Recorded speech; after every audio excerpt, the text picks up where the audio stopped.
Hey there, Leo. This is Seven Scorpion Tarot, and I want to welcome you to tonight's reading. So, tonight we are back on the hero's journey, and for your stage, this is the Ordeal, which I think is quite fitting for your sign. Being the lion and having the sun being your ruler, needing all that strength to get through whatever it is you're dealing with. And the strength card is going to be our significator for this reading. And there's a lot of heavy energy uh in the air, at least that I'm feeling in my life. I don't know about anybody else. Uh I don't know if it's the broader stuff that's going on in the world, because the skies are quiet in your sign right now. I didn't see any planets in Leo when I was just checking out all of that. So I don't know. Maybe other people are dealing with things right now, and maybe it's just this stage in the healing journey, or not healing journey, but the hero's journey that we're talking about. But I mean, take the slip for what it is. It could be the healing journey because in contemporary times, in us not being in myths ourselves, it is a healing journey, and the hero's journey does provide a good structure to walk through different events in your life. And when we're talking about the ordeal, this is the big climax. Uh, this is where in like a movie or a book, it might be a literal death, but you can look at it as a metaphorical death, as like what the death card represents, that transformation. But going through that ordeal brings great change to the hero, to the querent. And that's what brings them into the next stage, the reward. And then there's the final three stages of the hero's journey. So we're going to do that 5 placement spread that we've been doing for the other hero's journey. So the self, the shadow, the collective unconscious, the ego, and the persona, to see maybe how to approach whatever ordeal it is that we're dealing with. And this can be really applied to anything in your life. Uh, I know for me, I feel like ever since 2020, I'm going to start shuffling for the self, but ever since 2020, I feel like I am in a never ending ordeal that I just cannot get out of this cycle of strife. Yes, hello, kitten. Hello. You already had your treat. Your meows are lies. um, meow. And so, yeah, I do feel like since 2020 has just been this never ending cycle of strife. And I feel much better than I have in at past points in this just acute time of just thing after thing after thing after thing that is relentless. Uh, but it's still bothersome. Like, I'm starting to get real frustrated at, like, okay, when is this going to let up? Like, we're going on 5 years of it's just like there's a test, um, like a stress test online that you can take to measure like your stress levels, and it's like the scale is in the hundreds or something, and it's like 0 through 300 is normal stress, 300 through 600 is excess stress, and 600 plus is extreme stress. And anytime I've taken that test, I always land in the extreme category. So I think there is some sort of bias in that like I only take the test when I'm stressed. uh, but point being is just that when does it stop? You know? And ooh, Five of Cups in reverse.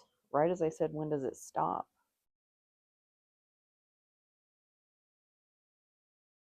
So this could be, hmm, this throwing me for a loop.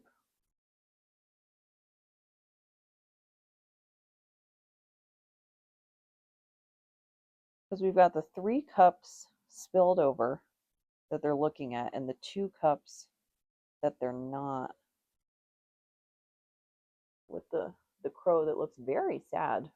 I've always thought like this depiction of Five of Cups looks very, very despondent. Uh, but it in reverse, it's kind of giving me Four of Cups vibes, like not seeing what's being offered to you, and that can easily happen in situations that are frustrating. Uh, those blinders can go on, and you can just get completely caught up in the frustration of things.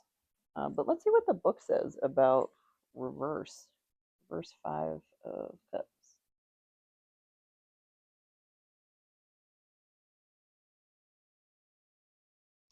When the Five of Cups appears reversed, it is a sign that you are learning from the past losses and are ready to move forward.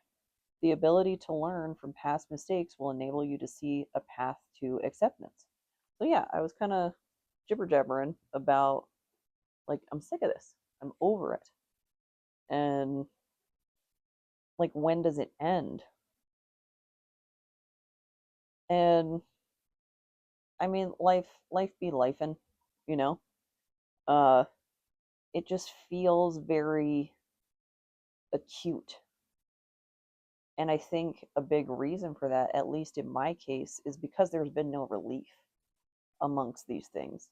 Like, I think under normal circumstances, there's supposed to be relief in between crises, and I'm not getting it. Uh, I'm the patient, I'm the provider, I'm the caregiver, I'm the breadwinner, I'm the everything. And they say, like, you can't pour from an empty cup. And I'm like, well, I keep doing it. I keep pouring from an empty cup. People keep saying that I can't do that, but I keep doing it, and my cup keeps not getting filled up. So, like, what are we doing? Like, when does this cycle end? When do people take their boot off my neck? Like, when does that happen? Uh, and I don't have an answer to that.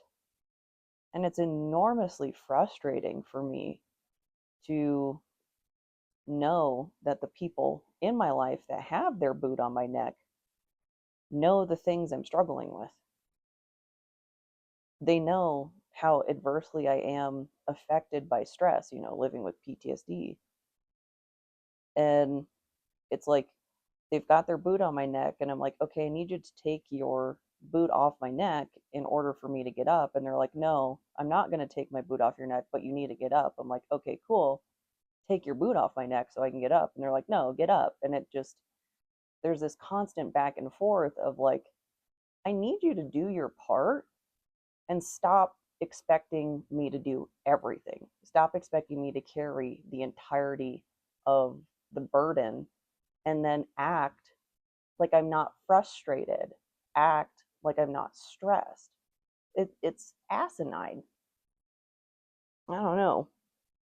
And I think for me, in my case, like learning from the past is not putting up with it, is calling people out on their behavior. And man alive, they do not like that. Oh, they do not.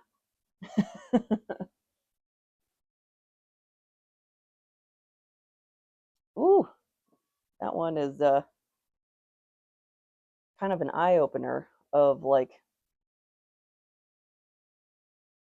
just the lack of accountability when you're calling people out. Uh, of like, stop trying to convince me that the sky isn't blue. Like, knock it off. Like, we don't insult me. I can see what's happening with my own eyes. I'm gonna start shuffling for the shadow. But what I used to do in the past is I would enable bad behavior. Uh, recovering people pleaser here. Yes, get in. I'm recovering people pleaser. Are you coming up here? Looks like you're thinking about it. Maybe? I think she is. I don't know. There we go. Welcome to the table. But I would enable bad behavior of like, oh, it's fine that you're treating me poorly, because you have things you haven't worked through. Go work through them. That's your responsibility. It is not mine. Uh, and it takes a lot of strength to like open that lion's mouth. You know, the way I read these cards is us, the querents, are the crow, but that lion's mouth is wide open. Got something to say it. You know, uh, I'm moving past the point in my life where I feel the need to maintain pretense, which generates a lot of friction. It really does. Uh, People prefer the status quo, even if the status quo is harmful. Uh, People don't like change. And when you go through these healing journeys and you go through these big transformative changes, you're introducing change to people's lives, like not just yours, but it's how you interact with people. It's how you approach problems. Your tolerance to BS becomes markedly lower. And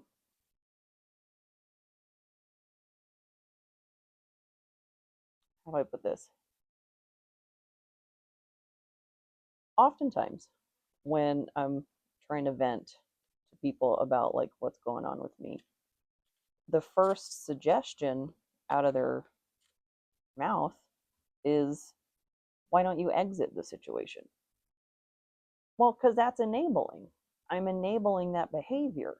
If I just turn the other cheek and look the other way, then the behavior just gets to continue. Uh, I at some point I have to put my foot down and say, no, this is not okay. Like, the way you're treating me is not okay. And it not only needs to stop towards me, like, but it needs to stop like altogether. This is really like toxic behavior. And there's only so much I can do, you know? Uh, but you got to do what you can do.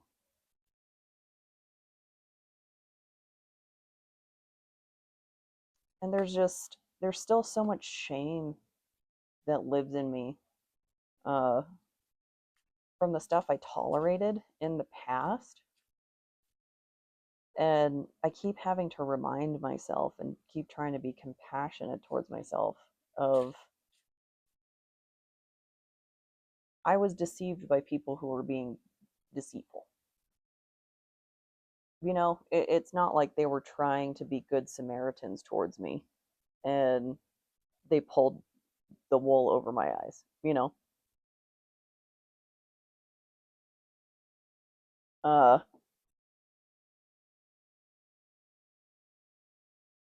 and I think we make way too many concessions to grown adults of like, well, they're still learning. Are they? Are they? Are they putting in the effort? Are they actually doing the work? Are they future faking?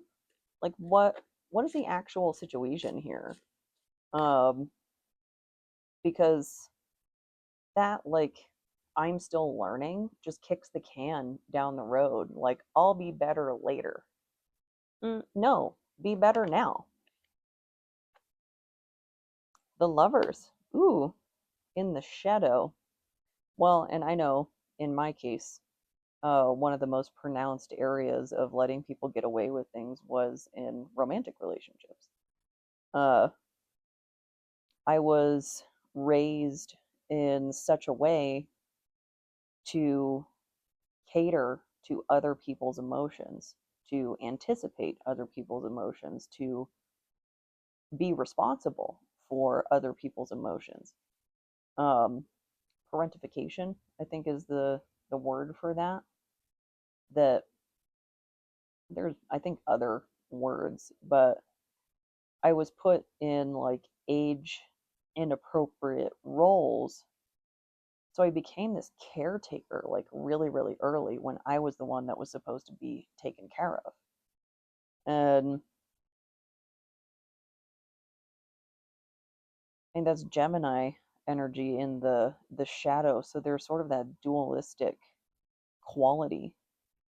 Uh, and it looks like these crows here at the top, uh, they're flying in different directions. There's also a snake going up the middle. What do you think?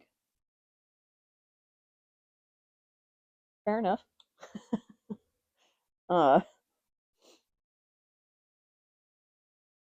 but that I think that's a really good placement for the lovers is in the shadow because that's kind of how a lot of these wounds from childhood show up. And I'm trying to place this now in the context of the ordeal. Uh, and I know like I'm speaking a lot from personal experience, but that's the perspective I have. Some of my biggest ordeals have been in romantic relationships. Coming from a background with DV in it, uh, pretty rough. And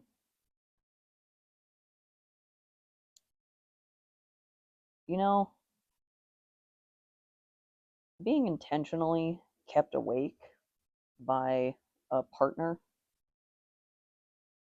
that really, really does something to you, and it's beyond betrayal. It's a whole new level. Um, and I know I'm not the only one in situations like this where like some of our biggest battles, some of our biggest lessons are with romantic partners. And this can also be about choice, the ordeal of choice. You know, all three Matrix movies. I didn't love Resurrections. Technically, there are four Matrix movies, and the fourth one is the Animatrix. Sorry. Uh, but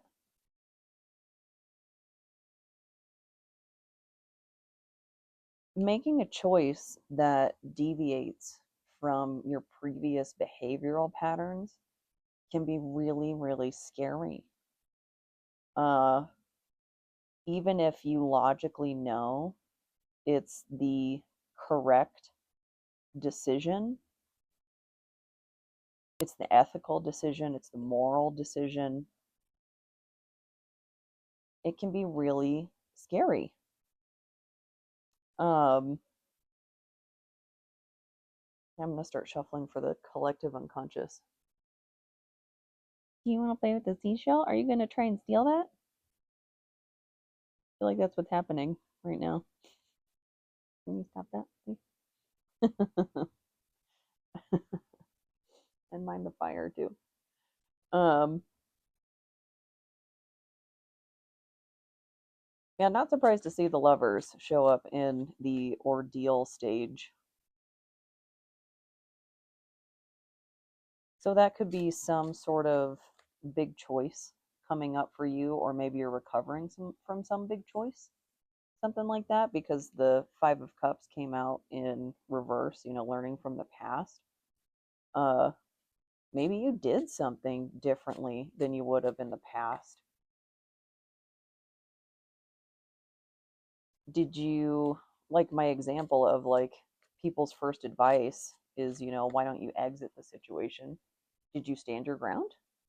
Did you like really put your foot down? Uh, and that would be, who is it? Well, thank you. Thanks for the cheek rubs. Archangel Raphael, the healer from the Rider Waite cards. So making a choice that you wouldn't normally make can be very healing, even if it's very scary. Because it's like that. If you always do what you've always done, you'll always get what you've always got. Saying. I don't remember who said that. Um,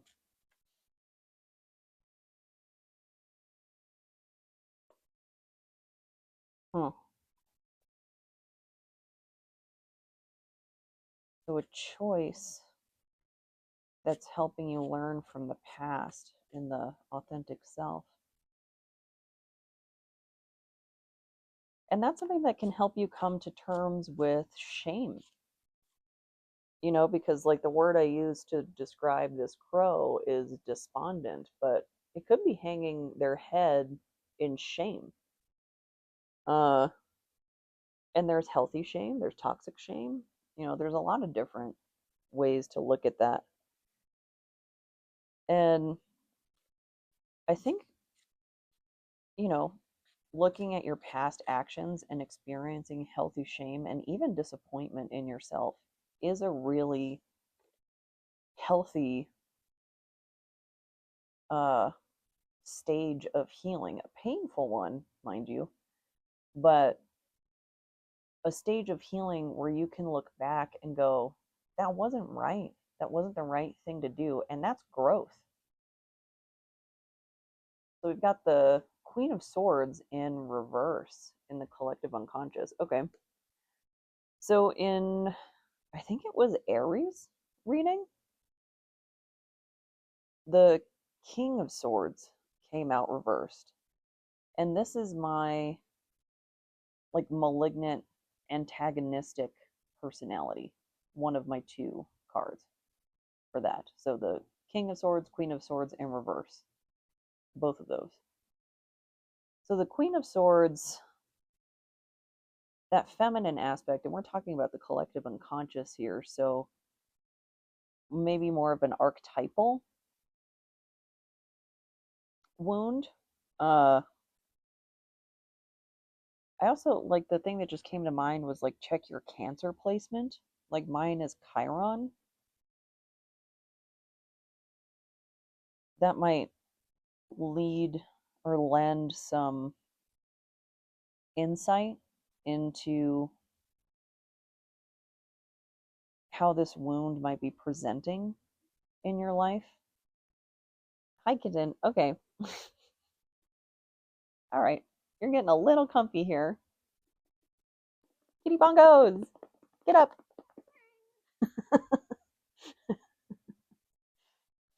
Uh, Thanks, kitten.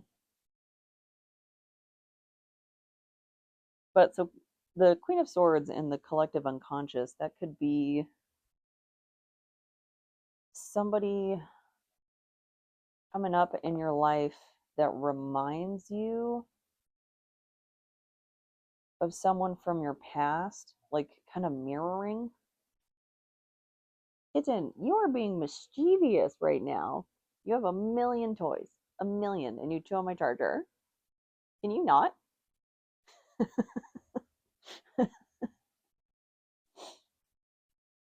So this might be part of the message, how mischievous she is being right now. This Queen of Swords, if we want to take this literally as someone in your life that's hitting on some sort of archetypal theme in your psyche, mirroring someone from your past, they don't want you to see their true nature. There's some sort of distraction. They may even want to be viewed as the upright Queen of Swords, someone who is very intellectual, sharp-witted, in charge, secure, self-assured. But in reality, you're dealing with an antagonistic personality that will stand on the shoulders of anyone who will give them success, regardless of how that hurts the person that they're standing on. And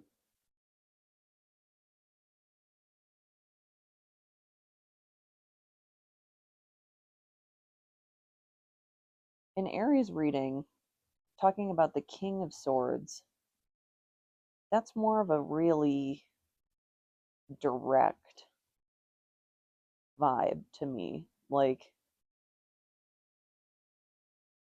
I think more, and I know I am not a mental health professional, so I'm not armchairing anybody or giving you the ability to armchair anybody. But King of Swords reversed is more of like a malignant narcissist to me. This is more like either covert or vulnerable narcissist to me. And I think the actual rates of NPD are underreported just due to the nature of the disorder. Sidebar, like, um,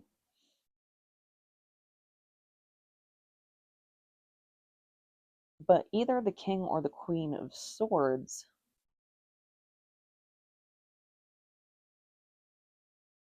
this is someone who's highly intelligent, and they're using that intelligence to be manipulative, to be cunning.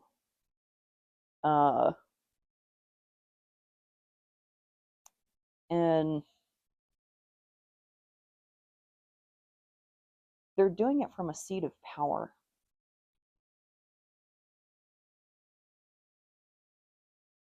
That's what makes this so malicious, nefarious, is that rather than using their intellect for good or for furthering the interests of the group and not solely the interests of the self, they can become very antagonistic. I'm going to start shuffling for the ego. Uh,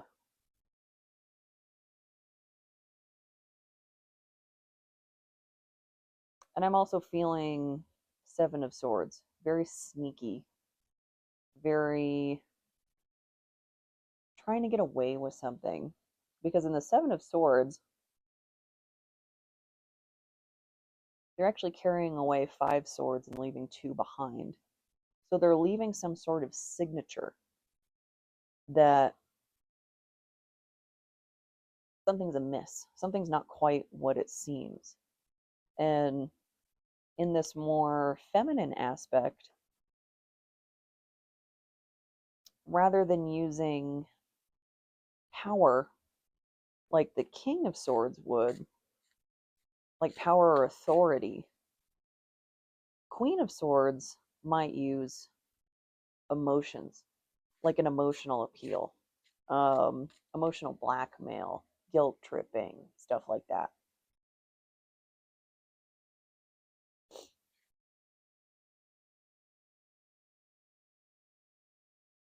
Hmm. And this also, like, because we are talking about the ordeal here and learning from the past, this can be an aspect of self too. You could be looking back at uh, situations where maybe your behavior was unsavory. Maybe you were acting manipulative towards people. And, like, I'm not judging, no shade. We all have a past. And there are so many variables when it comes to situations. This is very limited, in the scope of like tarot, interactions, one sided interactions with me, here on the interwebs.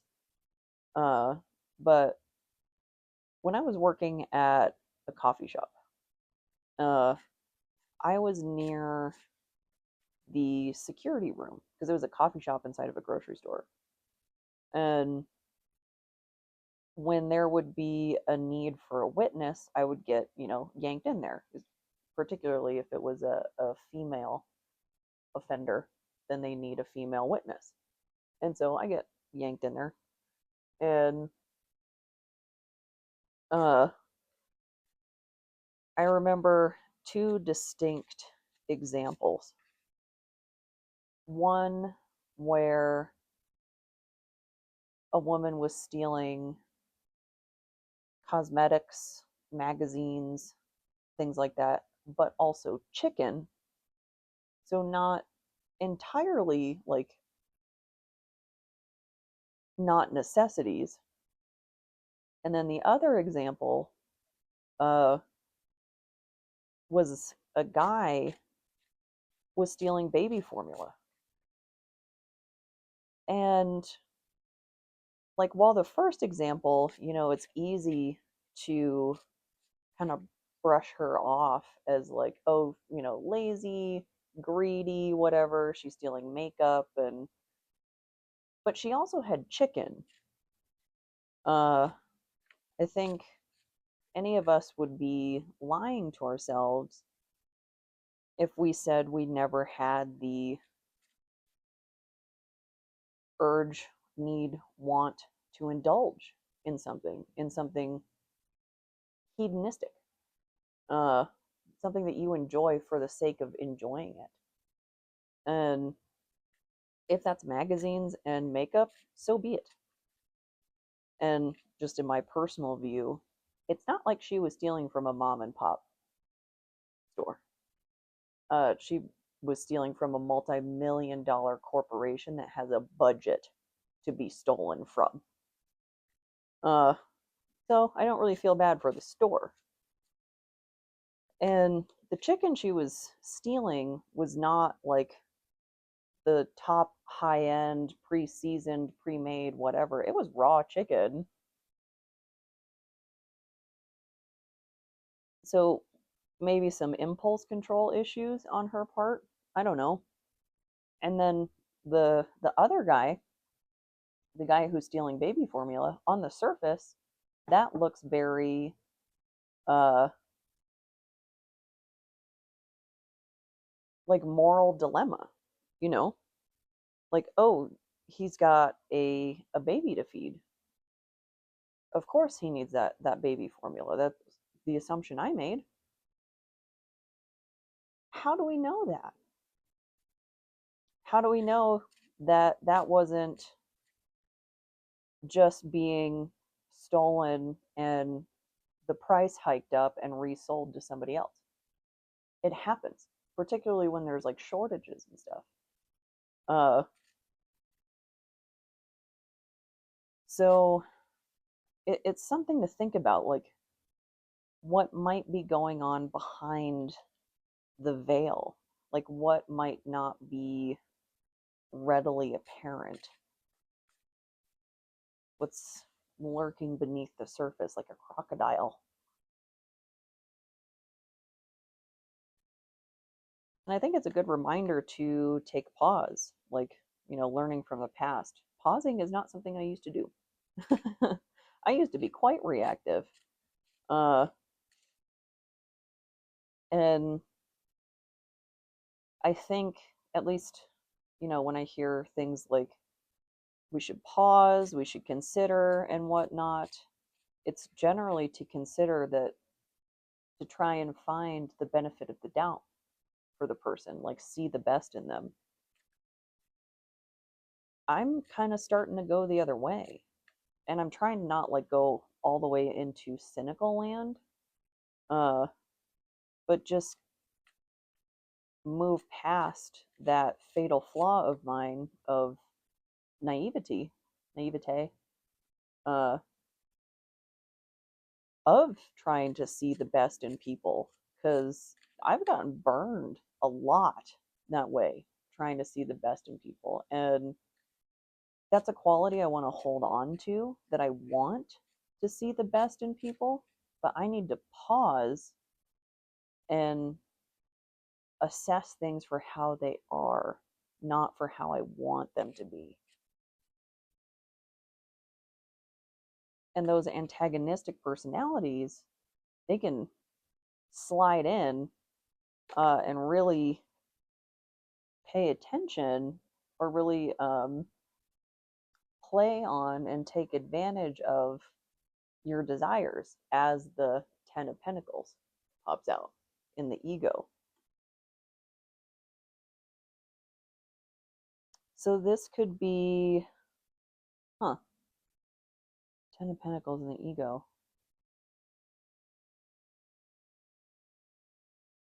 And since this is the ordeal stage in the hero's journey, this could be an obstacle of, yes, keep your eye on the prize, but don't let it cloud your judgment.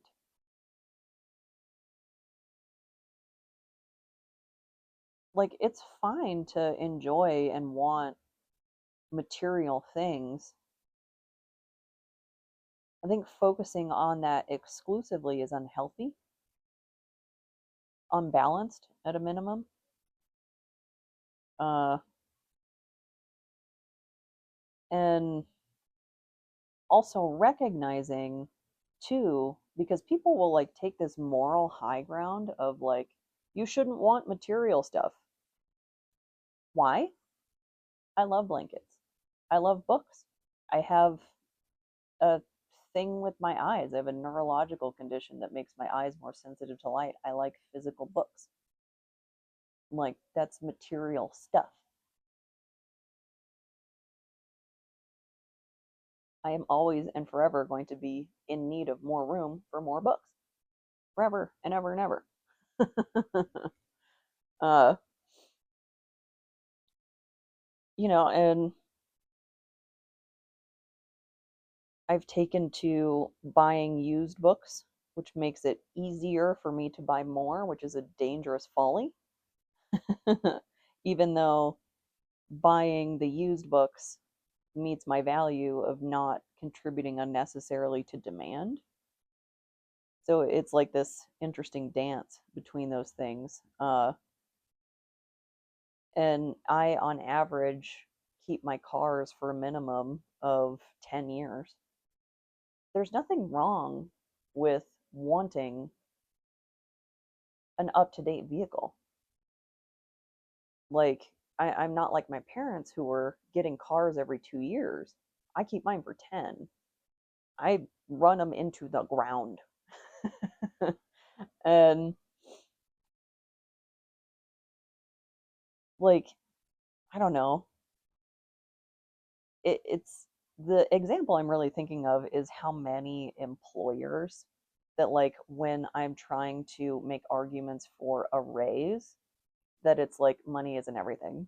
Like, money can't buy you happiness. I'm like, well, I'd like to try. How about some money? How about that 10 of Pentacles? uh, and it's so manipulative to, like, rather than just being straight up of like, look, they're not going to approve budgets. Like, no matter what you do, or like, I don't feel like making that argument. I don't feel like going to bat for you for whatever reason. um to take this like moral high ground of like you shouldn't want more money. Why not? It's because they want it, or they're lazy, or they don't want to deal with it, or they, I don't know, aren't good at having difficult conversations. Whatever the case may be. But it's so slimy, and past me, the one I'm learning from, would like go along with it. Like, oh, I must have bad moral character because I want more money for my work. That is the mechanism of capitalism. Like they're relying on you, gaslighting yourself, feeding into their narrative of you don't deserve what they get because these are people who make more money than you. And they are actively making justification for you, a human being exactly like them, to make less than them. That's wretched to me. I'm going to start shuffling for the persona. And I've had to get a little, I don't know, tough love with myself of like, look, when you are arguing with employers for money that you deserve, that you've earned, that you didn't receive and you were promised, uh, and they're making arguments against you, they're looking down at you. They're saying they are better than you, and they're not. I just do not do hierarchies. And that's one of the things that would get me in trouble all the time when I was a kid, is that I don't do hierarchies. Uh yeah, 8 of Swords, pulling the wool over people's eyes. That like just the audacity of thinking that you're better than another person. Uh that's a giant red flag. Uh and what I mean by like thinking you're better than another person is not that someone's going to come out and say like square in your face. I mean, maybe if it's a reverse King of Swords and not a Queen of Swords, that like I'm better than you, right? It's going to be more subtle. It's going to be stuff like that example of like you are not worthy of more money in this economy. Uh it's going to be stuff like that that like doesn't overtly come out and say I'm better than you, but the Queen of Swords might be like, well, what about this thing that you did wrong? Do you still think that you deserve that money that you were promised because you, even though you did this other thing wrong? Yeah, yeah, sure do. I was still promised that. So, I don't know. And that, I don't know, the sharing or imposition of their cognitive biases or dissonance or whatever unto you can keep you bound. And I think it's also important to recognize the privilege of the speaker, you know, of their demographics. Uh, there's some good there's a good wheel thing about like marginalization of like the center, and like closest to the center are like straight cis Caucasian males. Like they're at the center, And then like the next step out would be like white women, and then white lesbians, and like it keeps going out, and there's all sorts of different examples of marginalization. I can't remember what it's called, but it was really insightful.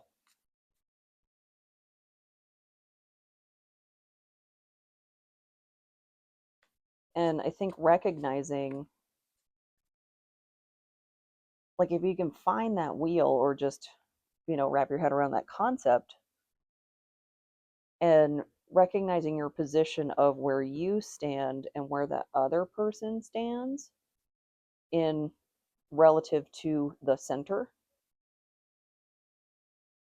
then that's like the grain of salt that you need to apply to their advice.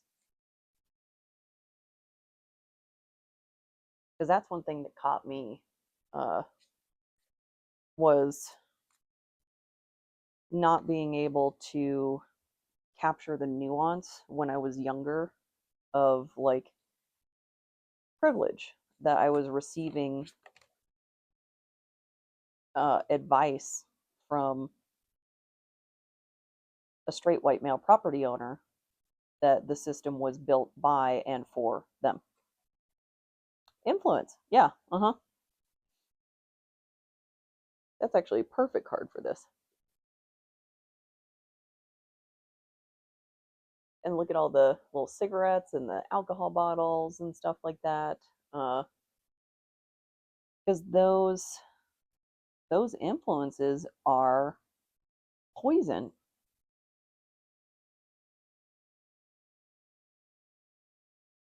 and they just permeate so many systems. I don't really know what else to say about that one. Uh, that's a really good underlying energy, though, for this ordeal stage of the hero's journey of this, like, what is the influence in the past self?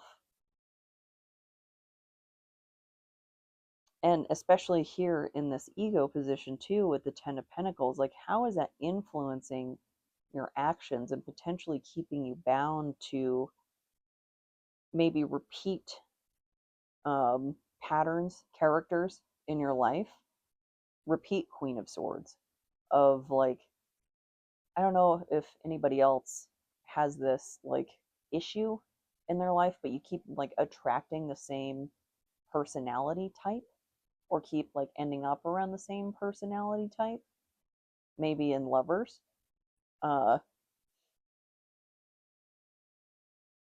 but there's something, it's almost like an addiction, like something compulsory about it, that could be left over from childhood wounding, of you've got conditioning way deep down in your shadow of what life is supposed to be. And that is having a pronounced influence here in the persona of, you're bound to these expectations, and it's preventing you from going with the flow of life. And I don't know about you guys and what you guys believe in, but at least for me, in this life, this present iteration of me, this is the only one I've got. 46 and 2 by Tool. That's a really good song. Really good song. Spiral Out. Keep going. Uh, Fitting. How fitting. I feel discombobulated a little bit. Where's this gonna go? Over here.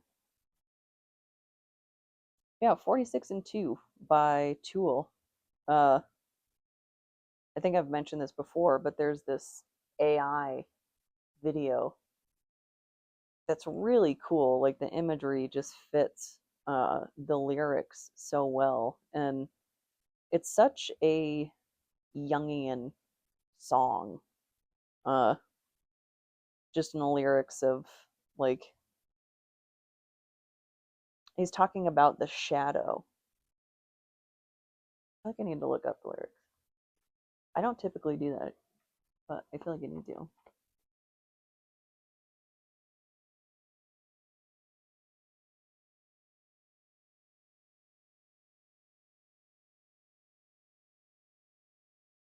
Not now.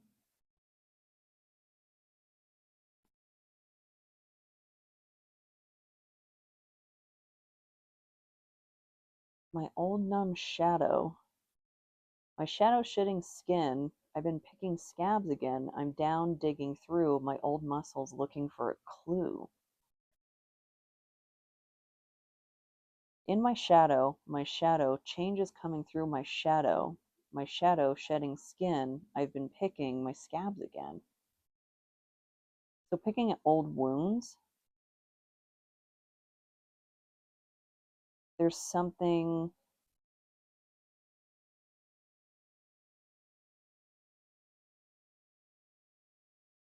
a lingering wound here in the ordeal,